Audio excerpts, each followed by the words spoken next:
میں صرف عقیدت کی بنیاد پر یا زور خطابت دکھانے کے لیے میں پیش نہیں کر رہا ہوں. یہ ایک حقیقت ہے اور یہ ہماری بات نہیں ہے، یہ ہم سب کے رسول کی بات ہے. صحیح مسلم شریف کی حدیث ہے، اللہ کے پیارے رسول صلی اللہ تعالی علیہ وسلم نے ارشاد فرمایا ہے، ان للہ ملائکۃ سیاحین فی الارض یلتمسون اہل الذکر. اللہ تبارک و تعالی نے کچھ فرشتوں کو ڈیوٹی پہ لگا دیا ہے. ان کی ڈیوٹی یہ ہے کہ وہ زمین میں چکر لگاتے ہیں، زمین میں وہ گھومتے رہتے ہیں. کیوں گھومتے ہیں، کیوں چکر لگاتے ہیں؟ یلتمسون اہل الذکر، وہ اللہ کا ذکر کرنے والے بندوں کو تلاش کرتے ہیں. اللہ کو یاد کرنے والے بندے کہاں ہیں؟ کون سی مجلس ہے جہاں اللہ کو یاد کیا جا رہا ہے؟ اس مجلس کو وہ ڈھونڈتے ہیں، تلاش کرتے ہیں. اور جب اس طرح کی کوئی مجلس ان کو مل جاتی ہے تو وہ فرشتے ایک دوسرے سے کہتے ہیں، ہلموا الی مقاصدکم، آ جاؤ، تم جو ڈھونڈ رہے تھے، جو تمہارا مقصد تھا، وہ مل گیا. جب ایسی مجلس پا لیتے ہیں تو آ کر کے وہ مجلس میں بیٹھ جاتے ہیں. جب تک اللہ تبارک و تعالی کا ذکر ہوتا رہتا ہے وہ فرشتے بھی مجلس میں موجود ہوتے ہیں. اور جب محفل ختم ہو جاتی ہے تو وہ فرشتے رب کی بارگاہ میں پہنچتے ہیں، اللہ کی بارگاہ میں پہنچتے ہیں. اللہ تبارک و تعالی ان فرشتوں سے پوچھتا ہے، میرے فرشتوں، تم نے میرے بندوں کو کس حال میں چھوڑا، کس حال میں میرے بندوں کو پایا اور کس حال میں چھوڑا؟ فرشتے عرض کرتے ہیں، مولا، تیرے بندے تجھے یاد کر رہے تھے، تیری جنت کو یاد کر رہے تھے، تجھ سے تیری جنت کا سوال کر رہے تھے، تیرے جہنم کو یاد کر رہے تھے اور جہنم سے وہ پناہ مانگ رہے تھے. اللہ تبارک و تعالی پھر فرشتوں سے پوچھتا ہے، میرے فرشتوں، میرے وہ بندے مجھے یاد کر رہے تھے، بولو ان بندوں نے مجھے دیکھا ہے؟ فرشتے عرض کرتے ہیں، مولا، ان بندوں نے تجھے نہیں دیکھا ہے. اللہ تبارک و تعالی پھر ان فرشتوں سے پوچھتا ہے، اگر وہ بندے مجھے دیکھ لیں تو ان کا کیا حال ہوگا؟ میرے وہ بندے اگر مجھے دیکھ لیں تو ان کا کیا حال ہوگا؟ وہ فرشتے عرض کرتے ہیں، مولا، جب بن دیکھے تجھے یاد کرتے ہیں تو دیکھ لیں گے تو ان کے ذکر کا کیا عالم ہوگا؟ رب پوچھتا ہے کہ کیا میری جنت کو دیکھا ہے؟ عرض کرتے ہیں فرشتے، مولا، تیری جنت کو نہیں دیکھا. رب پوچھتا ہے، اگر میری جنت کو دیکھ لے تو کیا حال ہوگا؟ فرشتے عرض کرتے ہیں، مولا، جب بغیر دیکھے جنت کا سوال کر رہے ہیں، تجھ سے گڑ گڑا کر تجھ سے تیری جنت مانگ رہے ہیں، جنت دیکھ لیں گے تو ان کا کیا حال ہوگا؟ بغیر دیکھے تیرے جہنم سے کانپتے ہیں، جہنم کے عذاب کو یاد کر کے تھرا جاتے ہیں، مولا دیکھ لیں گے تو ان کا کیا حال ہوگا؟ میرے دوستوں اور بزرگوں، جب فرشتے یہ کہتے ہیں نا تو رب تبارک و تعالی ان فرشتوں سے ارشاد فرماتا ہے، میرے فرشتوں تم سب گواہ ہو جاؤ، میں نے اپنے ان تمام بندوں کے گناہوں کو معاف کر دیا، تمام بندوں کے گناہوں کو میں نے معاف کر دیا۔ اب وہ فرشتے عرض کرتے ہیں مولا اس میں تیرے کچھ ایسے بندے بھی تھے جو کسی ضرورت سے کہیں جا رہے تھے، دیکھا راستے میں ذکر کی مجلس ہے، وہ بیٹھ گئے، وہ سننے کا ارادہ لے کر کے نہیں آئے تھے، وہ کہیں جا رہے تھے اپنے کام سے، دیکھا محفل ہے ذکر کی، اس میں وہ شریک ہو گئے، کیا ان کے لیے بھی بشارت ہے؟ کیا ان کے لیے بھی خوشخبری ہے؟ تو رب تبارک و تعالی ارشاد فرماتا ہے ہاں ہاں ہم القوم لا یشقى جلیسہم، میرے بندے وہ جو ذکر کرنے والے ہیں، مجھے یاد کرنے والے ہیں، وہ ایسے بندے ہیں کہ ان کی صحبت میں بیٹھنے والے نامراد نہیں ہوتے، وہ بھی کامیاب ہو جاتے ہیں۔ گواہ رہو میں نے اپنے ان بندوں کو بھی معاف کر دیا، ان کی بھی مغفرت میں نے کر دی۔ یہاں پر ایک نکتہ ہے، میں آپ سے پوچھنا چاہتا ہوں، ذکر کرنے والے بندے جس مجلس میں بیٹھے ہیں اللہ کو یاد کر رہے ہیں، کیا اللہ کو نہیں معلوم؟ کیا اللہ کو معلوم نہیں کہ میرے کون سے بندے مجھے یاد کر رہے ہیں؟ کس مجلس میں مجھے یاد کیا جا رہا ہے؟ پھر فرشتوں سے پوچھنے کی کیا ضرورت؟ بولو ضرورت کیا ہے؟ اللہ کیوں پوچھتا ہے؟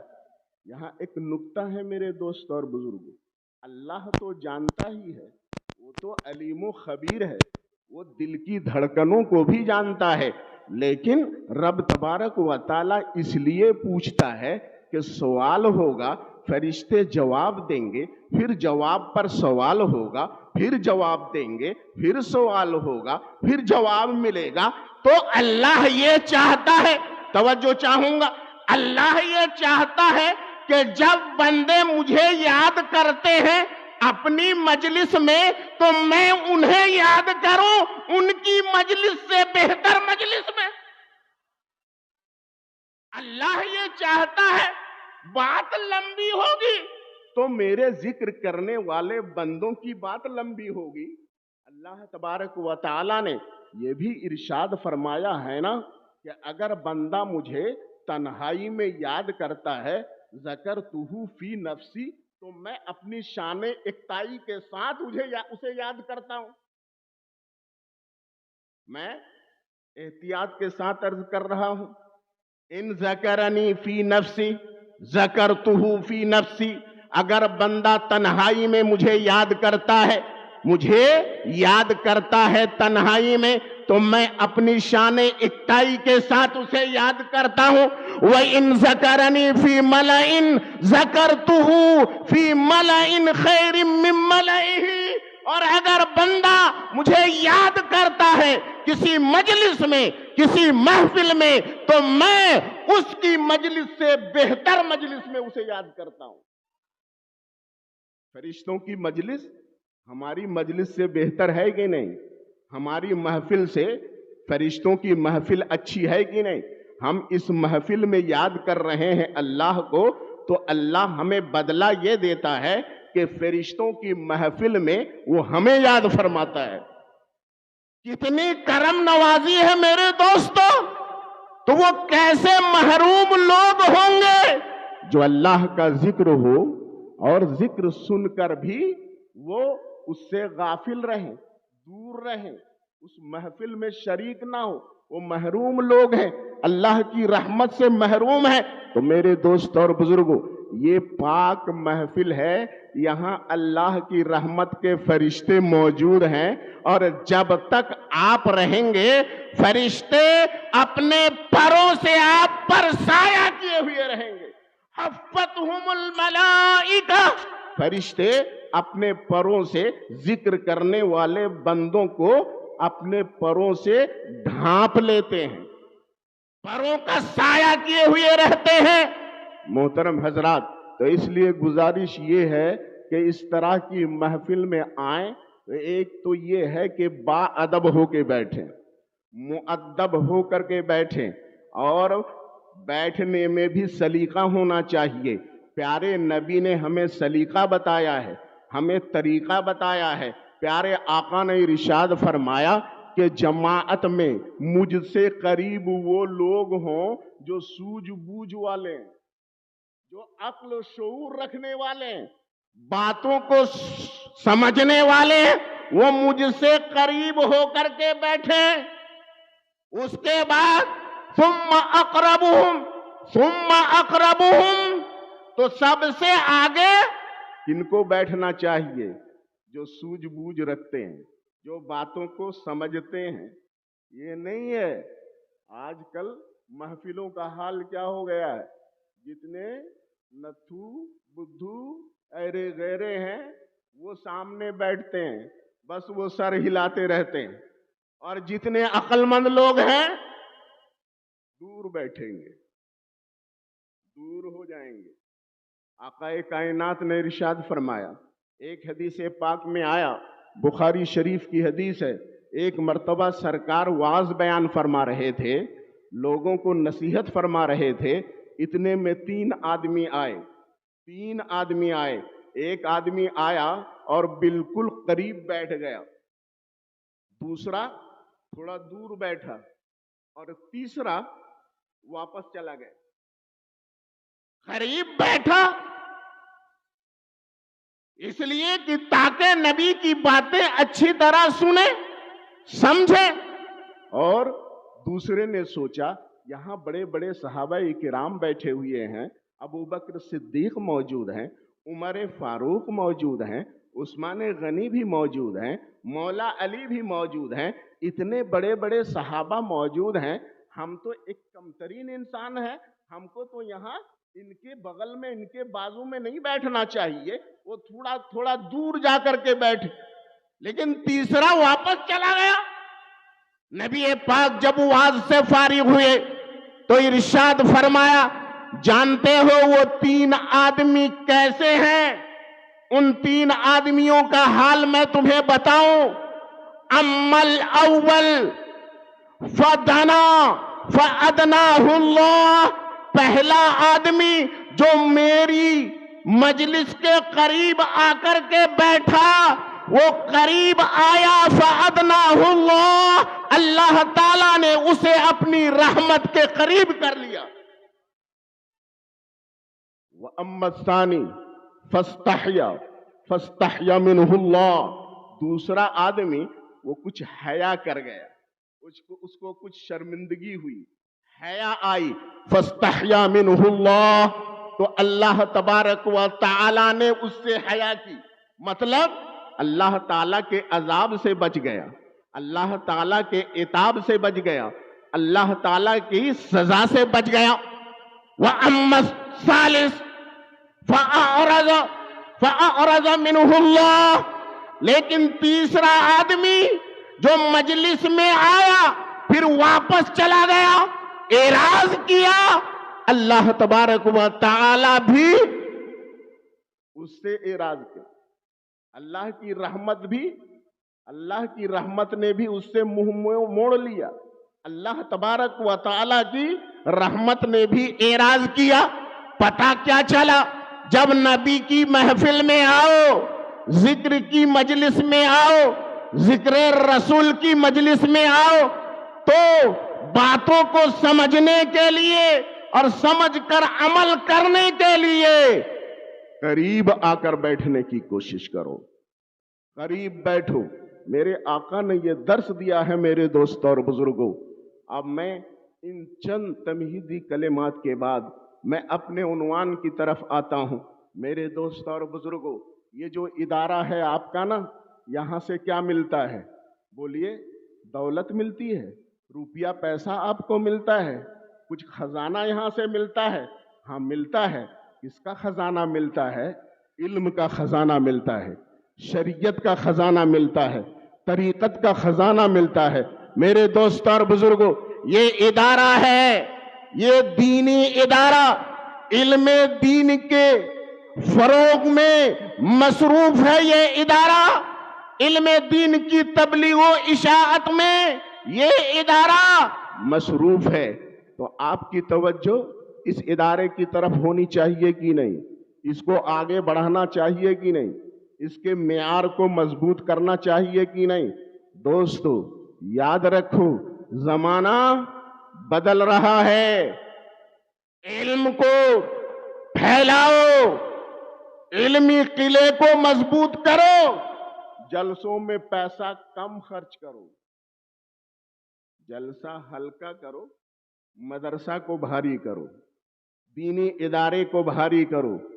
کتنے افسوس کا مقام ہے کہ آپ کو جب مدرسے کے تعاون کے لیے پکارا جاتا ہے تو آپ سوچنے لگتے ہیں اتنا پیسہ چلا جائے گا، اتنا روپیہ ہم دے دیں گے، سوچنے لگتے ہیں۔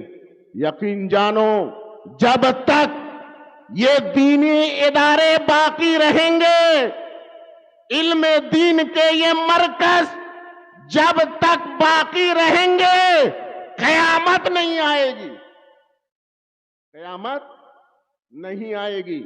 اور جب علمی مراکز بند ہو جائیں گے، علم کی ترویج و اشاعت کا سلسلہ رک جائے گا، قیامت آ جائے گی۔ میرے دوستو، میرے آقا نے ارشاد فرمایا قیامت کے قریب علم اٹھا لیا جائے گا، یقبض العلم، علم اٹھا لیا جائے گا۔ صحابہ کرام نے عرض کیا یا رسول اللہ علم کیسے اٹھایا جائے گا؟ ہم اپنے بچوں کو قرآن پڑھا رہے ہیں، ہم اپنے بچوں کو رسول کی حدیث پڑھا رہے ہیں، تو ہمارے بعد جو ہماری اولاد آئے گی وہ اپنے بچوں کو پڑھائے گی، وہ اپنے اولاد کو پڑھائے گی، یہ سلسلہ تو جاری رہے گا، تو پھر علم کیسے اٹھایا جائے گا؟ میرے آقا نے ارشاد فرمایا یقبض العلم بقبض العلماء، علم کے اٹھا لیے جانے کا مطلب یہ ہے، علم اٹھایا جائے گا مطلب یہ ہے کہ ایک ایک کر کے علماء دین اس روئے زمین سے اٹھا لیے جائیں گے، علماء دین ختم ہو جائیں گے۔ جب علماء دین اٹھا لیے جائیں گے، قیامت بالکل قریب آ جائے گی، تو اللہ کے نبی نے ارشاد فرمایا اتخذ الناس رؤساء جہالا، لوگ جاہلوں کو اپنا قائد بنا لیں گے، جاہلوں کو اپنا پیشوا بنا لیں گے، اپنا لیڈر بنا لیں گے، اور جاہلوں کو جب اپنا لیڈر بنائیں گے، اپنا پیشوا بنائیں گے، یاد رکھیے لیڈر بن جانے کے بعد پھر آدمی علم حاصل نہیں کرتا۔ جب گدی مل جاتی ہے، جب مسند مل جاتی ہے، جب مرتبہ مل جاتا ہے، تو یہ مرتبہ علم کے حصول کے راستے میں آڑ بن جاتا ہے۔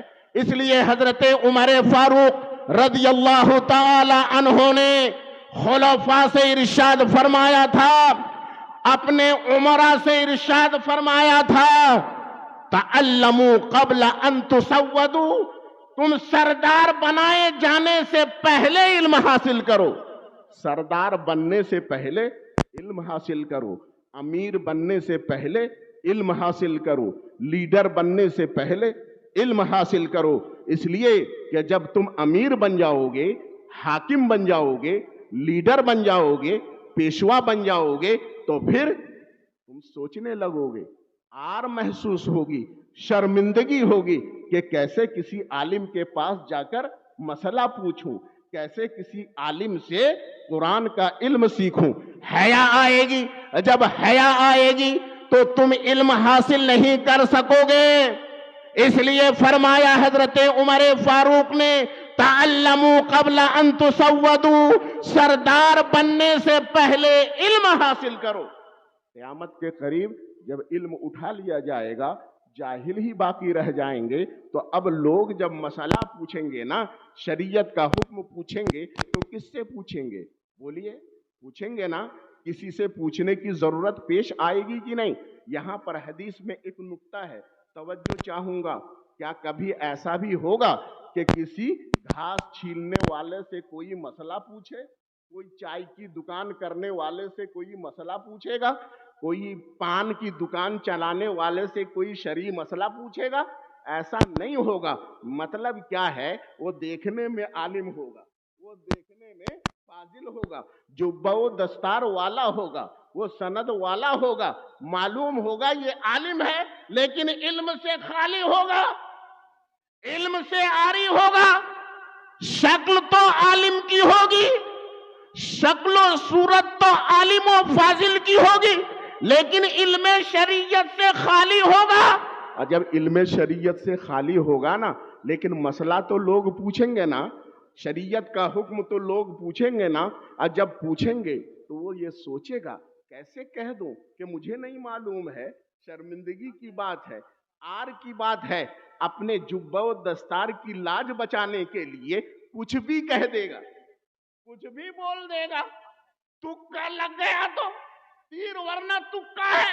تو جب تکا چلائیں گے تو ظاہر ہے علم تو ہوگا نہیں, تو بغیر علم کے فتویٰ دیں گے. جب بغیر علم کے فتویٰ دیں گے, آقا نے فرمایا فَأَفْتَوْا بِغَيْرِ عِلْمٍ فَضَلُّوا وَأَضَلُّوا, بغیر علم کے شریعت کا مسئلہ بتائیں گے, خود بھی گمراہ ہوں گے اور لوگوں کو بھی گمراہ کر ڈالیں گے. حضرات گرامی, قیامت کے قریب علم اٹھا لیا جائے گا. اور میرے دوست اور بزرگوں, علم دین کو عام کرو, پھیلاؤ.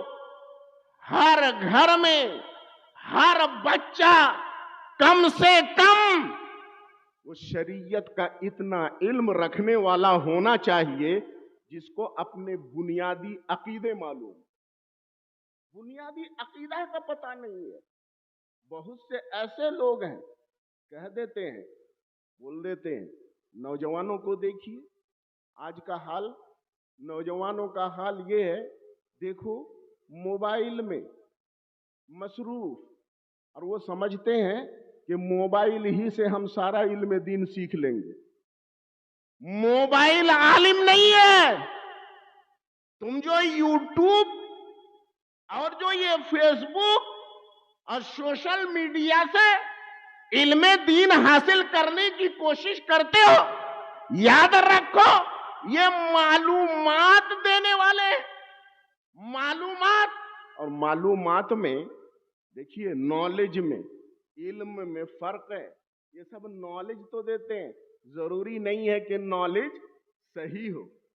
علم جو ہوتا ہے, وہ علم دین جو ہوتا ہے, وہ حق تک پہنچانے والا ہوتا ہے. یوٹیوب پہ نہ جانے کون سا ڈاکٹر لیکچر دے رہا ہے, نہ جانے کون سا بد عقیدہ مولوی تمہارے عقیدے کو خراب کر رہا ہے. تم نے دیکھا یہ تو بہت اچھا بھاشن دے رہا ہے, یہ تو بڑا اچھا لیکچر دے رہا ہے, قرآن کی بات کہہ رہا ہے, حدیث کی بات کر رہا ہے. میرے دوستوں اور بزرگوں, لیکن آپ کو پتہ نہیں چل پائے گا. وہ قرآن پڑھ کر آپ کو گمراہ کر دے گا, حدیث سنا کر کے آپ کو گمراہ کر دے گا. ارے ہم اور آپ کیا ہیں؟ توجہ چاہوں گا. ہم اور آپ کیا ہیں؟ ہمارا علم ہی کتنا ہے کہ ہم صحیح کیا ہے اور غلط کیا ہے اس میں ہم امتیاز کر سکیں, چھانٹ سکیں. دوستو یقین رکھو, اپنے اعتماد کے عالم دین سے علم دین حاصل کرو. اہل سنت و جماعت کے عالم دین سے علم دین حاصل کرو. ہر ٹوپی والے پر بھروسہ نہ کرو, ہر جبہ والے پر بھروسہ نہ کرو, ہر ڈاکٹر انجینئر جو لیکچر دیتا ہے فیس بک پر اس پر بھروسہ نہ کرو. اس لیے کہ قرآن پڑھ کے وہ گمراہ کر دے گا, حدیث پڑھ کے وہ گمراہ کر دے گا. آپ سوچیں گے قرآن پڑھ کے کوئی گمراہ کیسے ہو سکتا ہے؟ قرآن سنا کر کے کوئی کسی کو گمراہ کیسے کر سکتا ہے؟ کسی اور سے پوچھنے کی ضرورت نہیں ہے یہ صحیح ہے کہ نہیں. قرآن سنا کر کے آدمی کو گمراہ کر دے, یہ صحیح ہے کہ نہیں؟ خود قرآن سے پوچھو. قرآن کہتا ہے یضل بہ کثیرا ویہدی بہ کثیرا. ارے قرآن پڑھ کر بہت سے گمراہ ہو جاتے ہیں اور قرآن پڑھ کر بہت سے ہدایت پاتے ہیں. کیا یہ قرآن پڑھنے والے نہیں تھے؟ کیا ابو جہل قرآن پڑھنے والا نہیں تھا؟ کیا ابو لہب قرآن پڑھنے والا نہیں تھا؟ ارے قرآن تو عربی زبان میں ہے نا. ابو جہل کیا عربی نہیں جانتا تھا؟ کیا ابو لہب عربی نہیں جانتا تھا؟ عتبہ و شیبہ کیا عربی نہیں جانتا تھا؟ عبداللہ ابن ابی منافق کیا وہ عربی نہیں جانتا تھا؟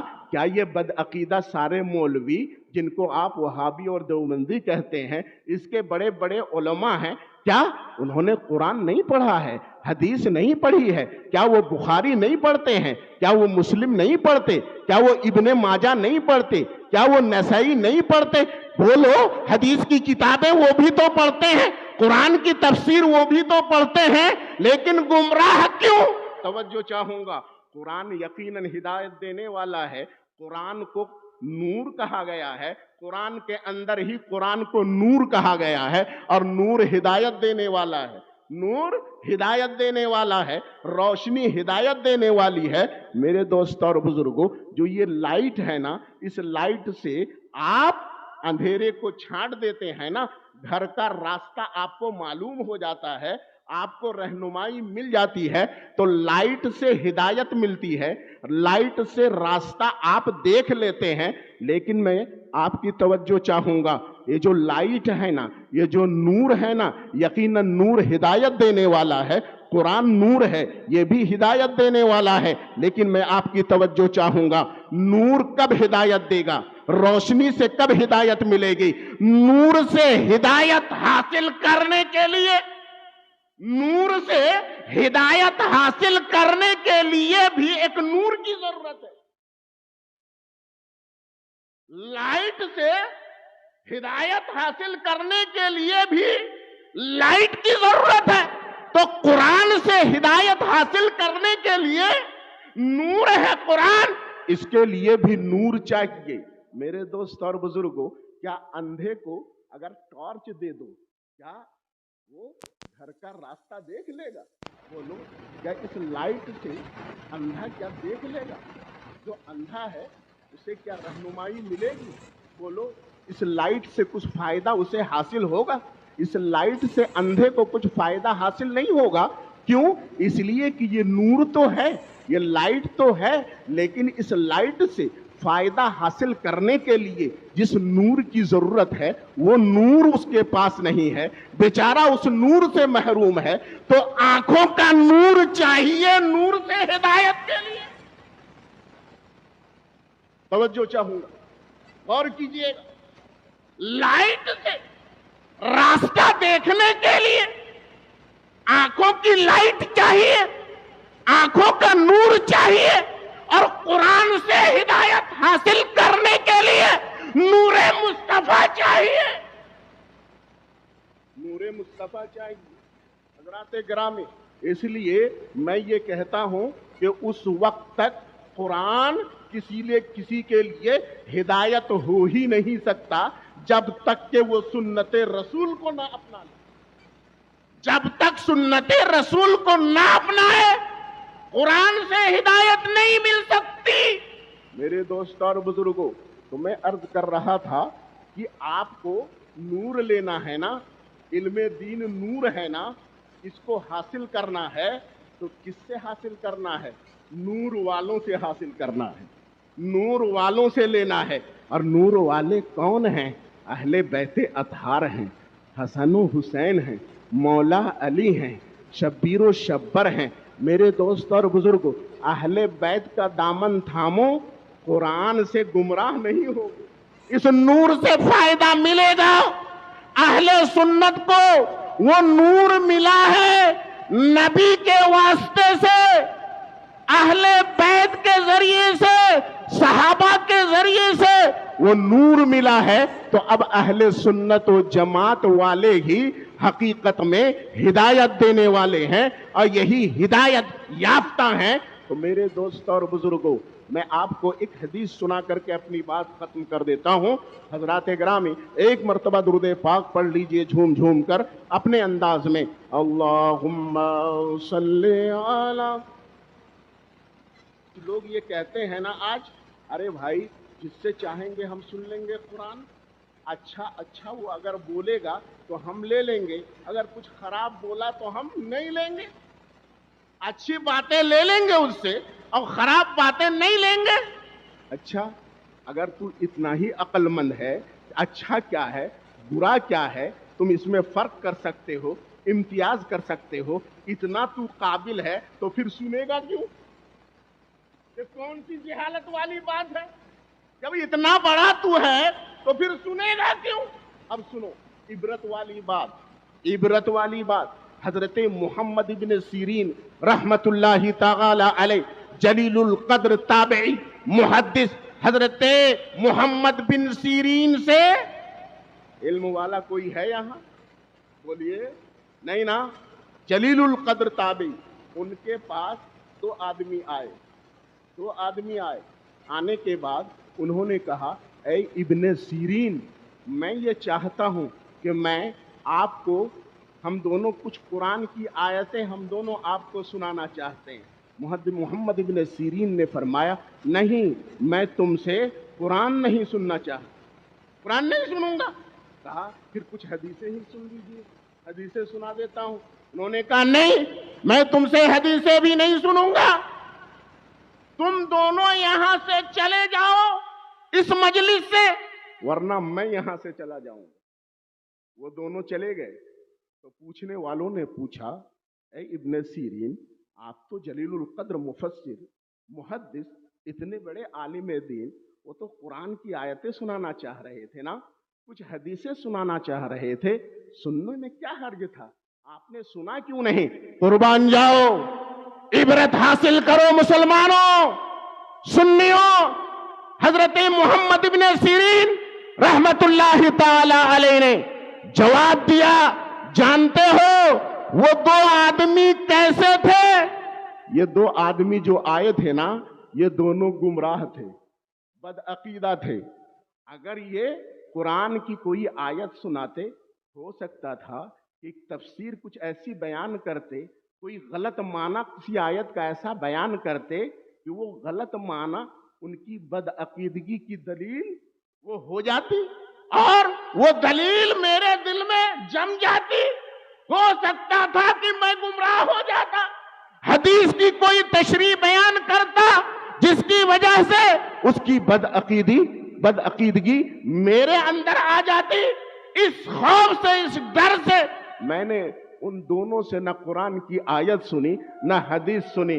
میرے دوستو, جلیل القدر محدث محمد ابن سیرین جب کسی بد عقیدہ سے کوئی حدیث نہیں سن رہے ہیں, کوئی قرآن کی آیت نہیں سن رہے ہیں, تو آپ اور ہم کس کھیت کی مولی ہیں میرے دوستو. اس لیے اپنے ایمان کو اگر بچانا ہے تو علماء اہل سنت کے دامن کو مضبوطی سے پکڑے رہو, ان سے اپنے رشتے کو مضبوط بنا کر کے رکھو. اسی میں بھلائی ہے, تمہارے دین کی سلامتی ہے. مولا تبارک و تعالی ہم سب کے ایمان کی حفاظت فرمائے. وآخر دعوانا ان الحمد للہ رب العالمین.